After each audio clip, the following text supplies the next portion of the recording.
use less than 3 minutes. What is this much you are talking on equalization fund? Proceed, Honorable Bensuda. Thank you so much, Mr. Speaker. I don't need more than 3 minutes because what I want to talk about is very specific and they are just all facts.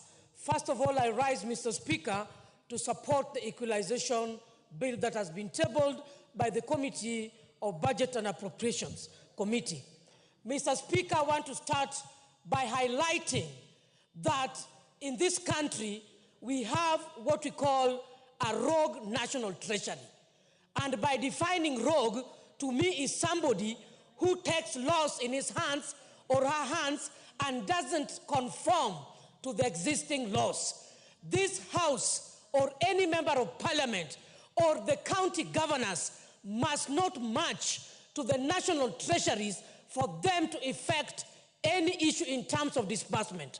Mr. Speaker, I take note that when we're investigating the telecom saga, National Treasury was implicated negatively. Mr. Speaker, when I sit in the committee for the Centralized Funds Account Committee where we oversight what has been done and reported by the Auditor General, we realize that there are issues with disbursement from National Treasury in terms of the NGCDF funds and in terms of GAF funds.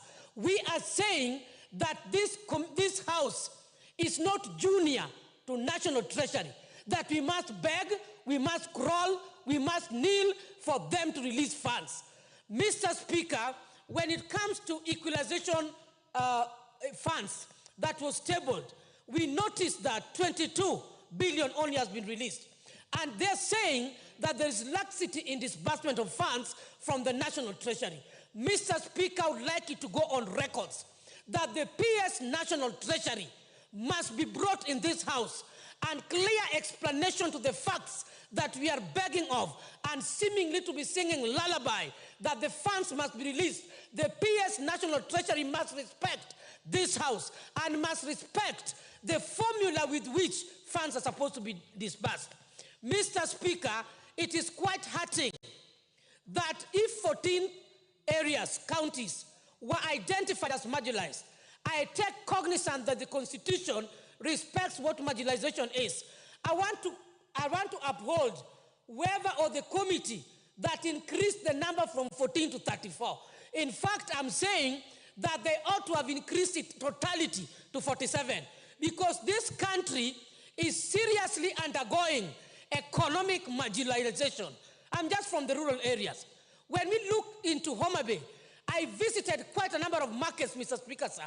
All markets, most of them, they do not have electricity. They are crying of transformer. The MPs cannot implement what they are not given, what is not disbursed. The governor equally cannot implement what is not stretched.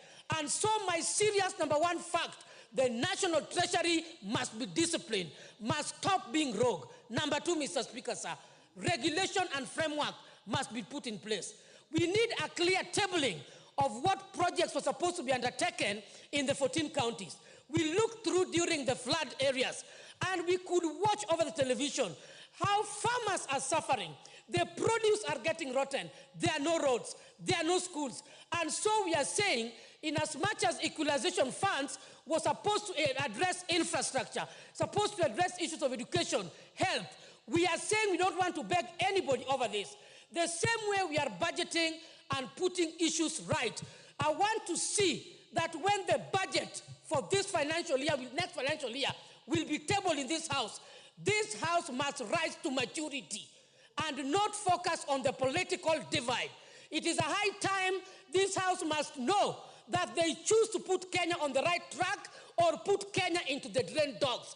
And so I'm saying as legislatures, we must stand firm that right things are done. We must not rise up for NGCDF on GAF to be given. Even the women reps of this country, we are marginalized in our own form. There are no funds, yet we are expected to work. We are waiting for what the president promised, 1 billion in the budget cycle. We had been given 1 billion for sanitary towels. We are also marginalized. We are waiting for 1 billion. We don't need to kneel unless as a National Assembly, we don't know why we were elected here. PS National Treasury, take charge, be disciplined, and serve this nation, and must be brought to the floor of this House. Thank you, Mr. Speaker, sir.